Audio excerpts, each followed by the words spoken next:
Bienvenue au cœur du crime, un podcast issu des archives d'Europe 1. Savez-vous que plus d'un tiers des crimes et délits commis en France sont traités par la gendarmerie nationale? Je m'appelle Yann Kermadec. Je suis commandant de gendarmerie. Je dirige une section de recherche dont la mission essentielle est une mission de police judiciaire.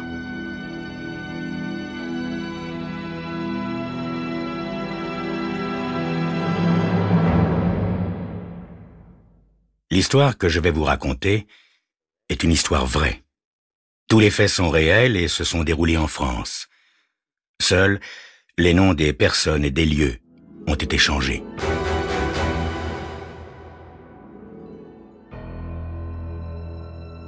Par cette belle matinée agréablement ensoleillée, Amanda Juxton, installée sur la terrasse de sa grande maison, sourit au monde. Malgré ses cheveux d'une blancheur de neige, tirés en arrière et dégageant sa petite tête ronde, ses lunettes, avec leur monture de plastique bleu agrémentée de faux brillants, lui donnent encore l'allure d'une femme d'âge moyen. Son corsage est un embrasement de jaune orangé. Elle ressemble à un professeur à la retraite qui aurait conservé des goûts jeunes en dépit des années. À ses pieds, somnole un bon gros matou beige. Un plateau dans les mains, Sheila Benson apparaît à la porte-fenêtre et s'avance sur la terrasse d'allée. Au claquement de ses hauts talons, Amanda se retourne, comme si quelque mécanisme se déclenchait en elle. Sheila sourit. « Voici, dit-elle, l'air de nager dans le bonheur, le petit déjeuner est servi. »« Tant mieux, répond Amanda. J'ai tellement faim que j'avalerais bien un cheval tout entier. » Sheila s'exclave. Ne préféreriez-vous pas un bon jus d'orange, du bacon canadien et des œufs brouillés? Eh bien oui, maintenant que vous m'en parlez, je crois que j'aimerais assez cela. Parfait, roucoule Sheila en posant le plateau. C'est justement ce que nous avons ce matin. Le chat, qui d'un œil guette la scène, se redresse. Miaulant, il se détend et pose ses pattes de devant et son nez sur le bord de la table. Amanda lui caresse la tête. « Oui, Crème Pouf veut aussi son petit déjeuner, n'est-ce pas, mon joli ?» Sheila, qui jusque-là faisait mine de l'ignorer, regarde le chat du coin de l'œil. Son sourire vacille, puis reprend tout son éclat. « Bien sûr, nous allons prendre une soucoupe et donner à manger au bon petit minou. » Elle s'élance en hâte vers la maison, le chat sur les talons. Une fois à l'intérieur, elle cesse de sourire et se hâte vers la cuisine. La colère se lit sur ses traits. Elle pose un petit bol sur la table et sort un pot de crème du réfrigérateur. Elle n'a pas encore commencé de verser que le chat a déjà sauté sur la table. Furieuse, elle le chasse sans ménagement d'un revers de main. L'animal laisse échapper un miaulement de surprise et s'enfuit de la cuisine. Quand Sheila revient sur la terrasse, il est pelotonné sous la chaise de la vieille dame. Avec un sourire angélique, Sheila s'agenouille et pose devant lui le bol de crème. « Il a vraiment eu peur, ce pauvre Crème Pouf !» fait-elle, lui parlant comme à un bébé. « Vous êtes si gentille !» remarque à son tour Amanda. « C'est presque comme si vous étiez ma fille. » Elle pose sa main sillonnée de grosses veines sur celle de Sheila. « C'est un tel réconfort pour moi de savoir que Crème Pouf vous aura, John et vous, pour l'aimer et prendre soin de lui quand je ne serai plus là. » Sheila se met à rire comme pour chasser l'humeur sérieuse de la vieille dame. « Faut pas parler ainsi, Amanda. Il vous reste encore beaucoup d'années à vivre. » « Allons, Sheila. Nous savons toutes deux que ce n'est pas vrai. J'ai 79 ans et le docteur Marshall ne nous a caché ni à l'une ni à l'autre qu'avec mon pauvre cœur, je peux mourir à tout instant. Ça n'avance à rien de fuir la vérité. Je serais morte de solitude depuis longtemps si vous et votre merveilleux mari n'étiez venus vivre avec moi. J'apprécie beaucoup ce que vous faites pour moi et je tiens à ce que vous le sachiez. » « Oh, c'est très gentil, » dit aimablement Sheila. « Mais sachez que cette année passée en votre compagnie a été la plus heureuse de notre vie. Vous savez, Amanda, je vous aime autant que j'aimais ma pauvre maman. Crimpouf cesse de laper sa crème, lance à Sheila un regard écœuré et, lui tournant le dos, s'éloigne dédaigneusement. Amanda met sa main devant sa bouche pour dissimuler un bâillement. « Je crois que je vais aller m'allonger un peu. » D'un ton plein de sollicitude, Sheila l'y encourage. « Oui, c'est ça, vous avez besoin de repos. » La vieille dame s'éloigne à petits pas, suivie de son chat. Ayant entendu la porte de la chambre d'Amanda se refermer, Sheila achève de débarrasser la table et retourne à la cuisine. Lorsque le téléphone sonne, elle se tourne vers l'appareil installé dans le hall, puis, entendant Amanda répondre, elle s'approche de la chambre de la vieille dame pour écouter. « Oui, je vois, dit Amanda. 500 $? Mon Dieu! Et au porteur? Oh, oui, je vois. Comment? En veste de tweed, dites-vous? Oh, non, ce chèque, bien sûr, il est de moi. Oui, parfaitement. Faut-il que j'aie vieilli pour oublier un chèque de 500 $? Oui, c'est ça. Merci d'avoir appelé. Au revoir. Dès les premiers mots, Sheila est devenue toute pâle. Elle se tord les mains et de fines gouttes de sueur perlent sur son front lorsqu'elle entend Amanda s'asseoir sur son lit en disant « Mon pauvre Crimpouf, nous voilà devant un gros problème. » Sheila sort en trompe de la maison et gravit 4 à 4 les marches qui conduisent à l'appartement qu'elle occupe avec son mari au-dessus du garage. John, affalé dans un fauteuil, en chaussettes, lève les yeux du magazine sportif dans lequel il est plongé en l'entendant grimper l'escalier. « Ah, qu'est-ce qui t'arrive encore? Me dis pas que t'as un pressentiment pour le couplet d'aujourd'hui. »« John, elle sait tout. » Il la dévisage, soudain sérieux. « T'es sûr? » La banque vient de l'appeler au sujet du chèque que tu as touché ce matin. J'écoutais derrière la porte. Quand ils ont donné ta description, elle a dit que tout allait bien et que c'était elle qui l'avait signé. Ouais. Sur le moment, elle n'aurait pas voulu accuser d'usage de faux son cher petit ami, comme elle m'appelle. Eh ben, ça nous donne le temps de décider des mesures à prendre. Qu'est-ce qu'elle va faire, à ton avis? Je pense que tout d'abord, elle va nous demander des explications au sujet de ce chèque. Il faudra inventer une excuse. Je sais pas, moi, que nous avions besoin de cet argent pour quelque chose de grave et qu'on n'a pas voulu le lui demander parce que elle est trop bonne et que nous avions l'intention de tout rembourser. On arrivera bien à s'en tirer, va. Mais si ça lui donne l'idée de vérifier les relevés de son compte en banque?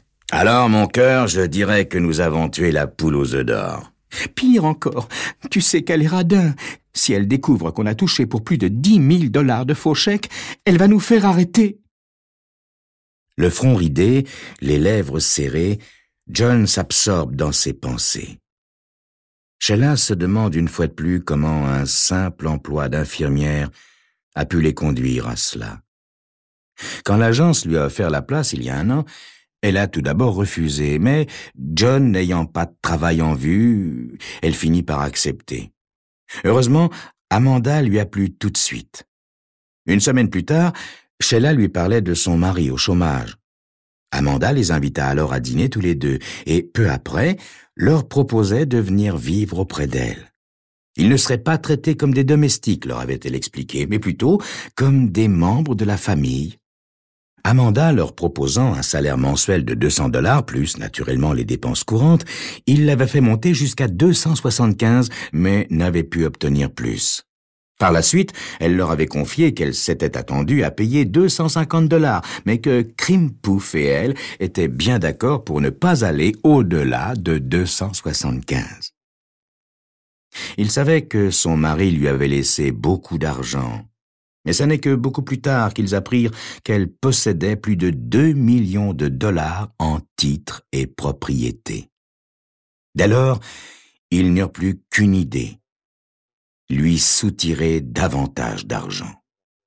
Bientôt, Sheila se mit à faire le marché et put mettre dans sa poche entre 50 et 100 $ par mois, rien qu'en faisant danser l'anse du panier. Peu après, Amanda lui demanda de lui faire tous ses chèques de façon à ne plus avoir qu'à les signer.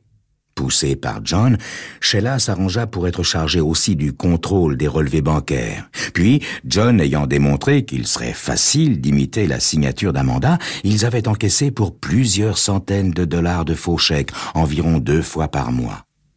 Quand les faux chèques revenaient avec le relevé de la banque, Sheila les retirait tout simplement de l'enveloppe et falsifiait le relevé avant de le communiquer à Amanda. « C'est ta faute !» déclare Sheila. « Moi, j'ai toujours été contre cette histoire de chèque. »« Ah, foutue journée! Il a fallu qu'un caissier fasse du zèle. Jusqu'ici, tout s'était bien passé. »« Mais c'est stupide de prendre tant de risques. Il suffisait de rester aux petits soins pour elle et nous aurions hérité du magot. Maintenant, on va se faire virer. Encore heureux si on ne se retrouve pas en prison. » Se levant d'un bond, John la gifle à toute volée. « Ça suffit maintenant avec tes jérémiades !» De toute manière, rien n'est encore perdu. Le seul problème, c'est si elle agit avant nous, puisque jusqu'ici, pour la banque, c'est elle qui a signé ce chèque. Et qui plus est, nous sommes toujours ses héritiers, donc... Nous n'avons qu'une solution. Laquelle, John? Le meurtre. Et encore, il faut se dépêcher. On ne peut pas dire que John et Sheila se laissent étouffer par les sentiments et les scrupules. Réussiront-ils à accomplir leur forfait? La réponse, d'ici quelques instants.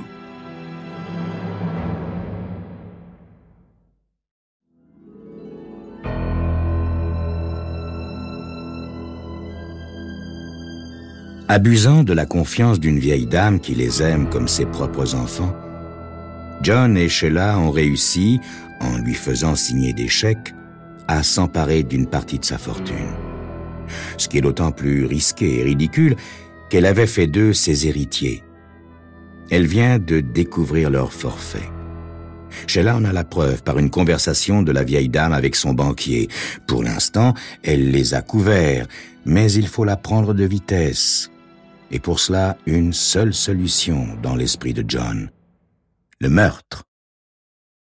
Encore doivent-ils se dépêcher. « Tu plaisantes, John ?»« Non, je suis sérieux. Écoute. Il s'agit simplement de prévenir la nature, enfin de lui donner un petit coup de pouce, quoi. Amanda est susceptible de mourir d'un instant à l'autre. Le docteur Marshall a dit qu'il suffisait d'un choc pour la tuer. Maintenant, je suis certain que si je prélevais un peu d'arsenic dans les produits de jardinage et si t'en mettais une pincée dans son lait du soir, le docteur penserait simplement que son cœur a fini par lâcher. « Tu le crois vraiment, John ?» demande Sheila, les yeux écarquillés. « Naturellement, idiote. De toute façon, c'est ce qui va lui arriver. Et pour nous, mieux vaudrait que ça se produise maintenant. Aussi, on va agir ce soir même. »« Et demain, nous serons riches ?» murmure Sheila, songeuse. « Demain? Si vite. » Un verre de lait chaud à la main, Sheila frappe à la porte d'Amanda. « Entrez !» Souriante, Sheila pénètre dans la chambre. « Et voici une tasse de bon lait bien chaud pour vous faire de beaux rêves. » Crimpouf, qui sommeillait au pied du lit, ouvre les yeux, s'étire et pose sur le lait un regard de convoitise. « La journée a été longue et je suis affreusement fatiguée, » dit la vieille dame. « Mais je ne peux arriver à m'endormir sans mon lait. C'est l'âge qui fait ça, sans doute. Mais mon enfant, ne restez pas debout. Asseyez-vous et bavardons un peu. »« Volontiers, » répond Sheila, qui s'assied au bord du lit et fait mine de caresser le chat. Amanda remarque qu'elle lui lisse le poil à l'envers. « Sheila fait enrager le mignon petit chat, » dit-elle en souriant, après avoir bu une petite gorgée de lait. « Ah, le pauvre minou !» Son sourire se fige, puis s'efface peu à peu. Elle se redresse, respirant à grand-peine, et tandis que Sheila la regarde, il lui semble que le temps s'éternise. Comme fasciné, Crimpouf s'approche du lit. Le visage d'Amanda se tord, on dirait qu'elle veut parler, puis, avec un petit soupir. Elle retombe contre l'oreiller. Le contenu de la tasse commence à se répandre et Sheila retire le récipient des mains inertes de la vieille dame.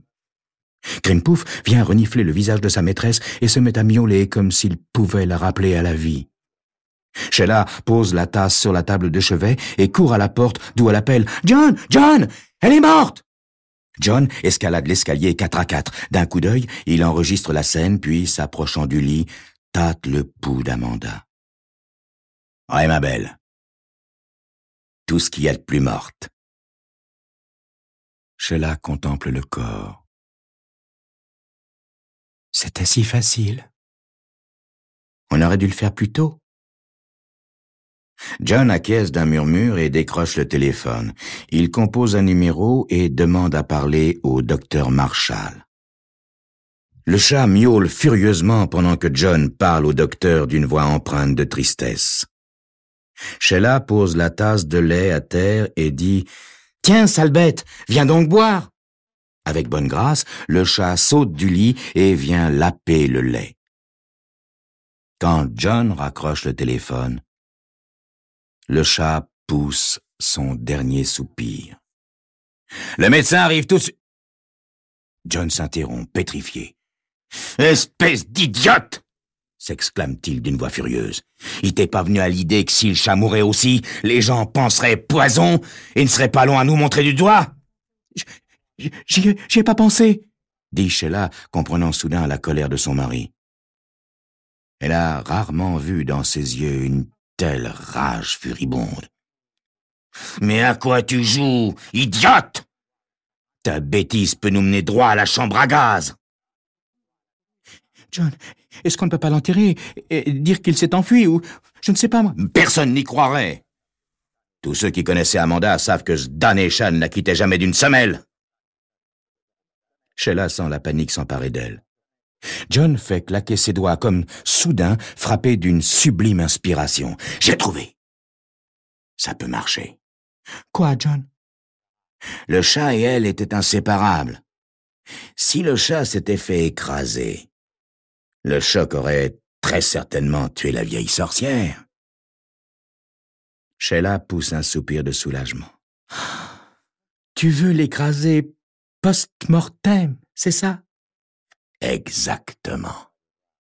Et personne pourra aller voir si cet animal écrabouillé a été empoisonné.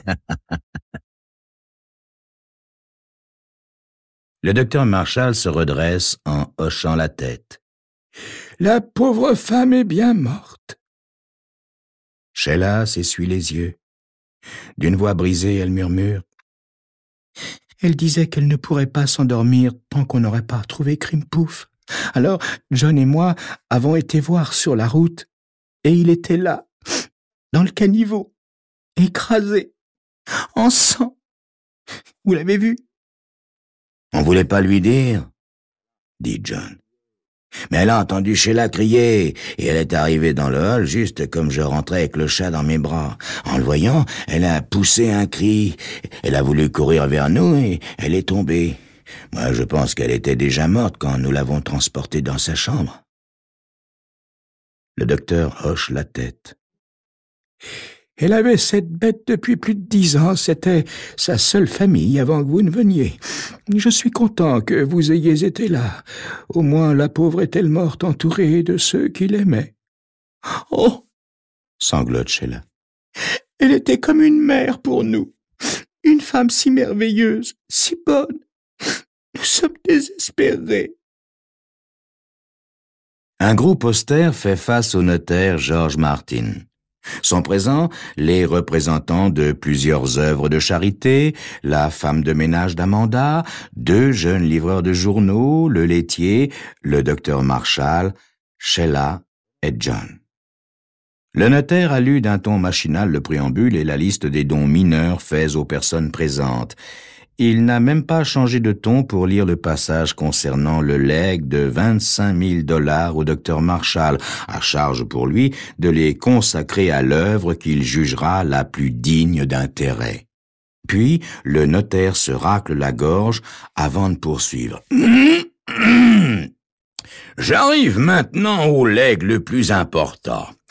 Depuis environ 1 an, dit ma cliente, j'héberge un couple que j'en suis venu à chérir comme mes propres enfants. Sheila laisse échapper un discret soupir de soulagement. Maître Martin poursuit sa lecture. Depuis quelque temps, je me rends compte que Sheila et John Benson prélèvent sur mon compte de petites sommes avec de faux chèques. J'ai autorisé le paiement de ces chèques comme s'ils étaient signés de ma main et je n'ai rien dit. Dans un tel climat de confiance, n'importe qui aurait agi de même. Connaissant ces enfants, je suis sûr qu'ils seraient venus d'eux-mêmes m'avouer ce qu'ils ont fait. Je ne veux surtout pas qu'ils aient de remords. C'est uniquement pour cela que j'en parle ici. Il est très possible qu'ils essaient de tromper la confiance que je vais maintenant leur accorder, mais je m'en remets à leur conscience. Je les nomme tous deux exécuteurs testamentaires, sans restriction d'aucune sorte du restant de mes biens en totalité. Et enfin, je lègue ces biens à mon bien-aimé chat Crimpouf pour être administré pour lui par ses bons amis, les exécuteurs testamentaires, aussi longtemps qu'il vivra. Et à sa mort, ce qui restera de mes biens, je le lègue aux œuvres de bienfaisance dont la liste suit. Sheila reste sans bouger de sa chaise, comme frappée de paralysie, jusqu'à ce que John se tourne vers elle et d'un coup de poing l'envoie rouler à terre. Chacun dans la pièce les regarde en silence. Mais Sheila et John lisent déjà dans leurs yeux à tous leur condamnation.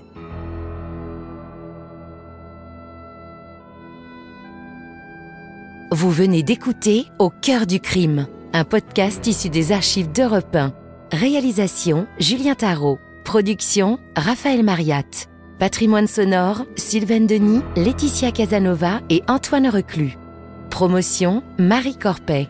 Au cœur du crime est disponible sur le site et l'appli Europe 1. Écoutez aussi l'épisode suivant en vous abonnant gratuitement sur votre plateforme d'écoute.